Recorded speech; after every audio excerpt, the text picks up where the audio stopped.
nan la ñuy waxee ci anglais bëgg def dara wala bëgg kenn def dara. nan la ñuy waxee ci anglais bëgg def dara wala bëgg kenn def dara. bëgg def dara ci anglais mooy to want to do something. to want to do something. to want mooy bëgg.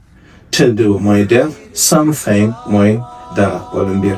exemple dama bëgg jàng anglais. dama bëgg mooy I want. jàng mooy to learn. anglais mooy English. I want to learn English. so I want to learn English. buñ koy wax it buñ neexee ne I want to learn English. deuxième exemple dafa bëgg jënd oto bu bees. dafa bëgg mooy he wants. he wants. I want te lay dexe he wants moom ku góor ki dafa bëgg. he wants to buy. to buy moom mooy jënd.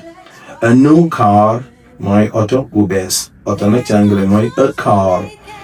oto bu bees mooy a new car. donc bees na dañ koy jiital ci oto bi. a new car. he wants to buy a new car mooy dafa bëgg jënd oto bu bees.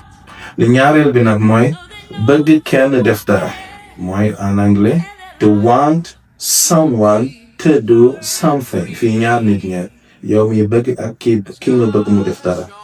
to want someone to do something.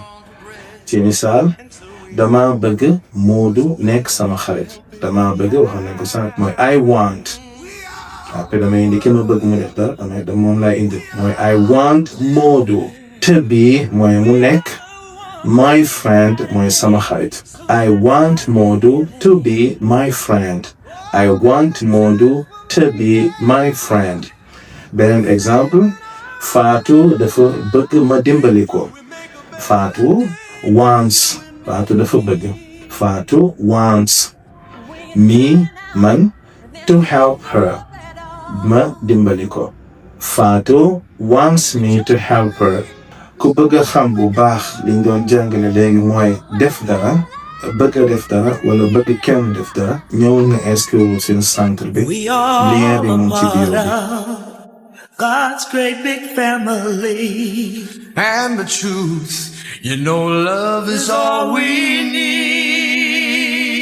We are the world. We are the children. We are the ones who make a brighter day. So let's start giving. There's a choice we're making. We're saving our own lives. It's true, we make a better day, just you and me.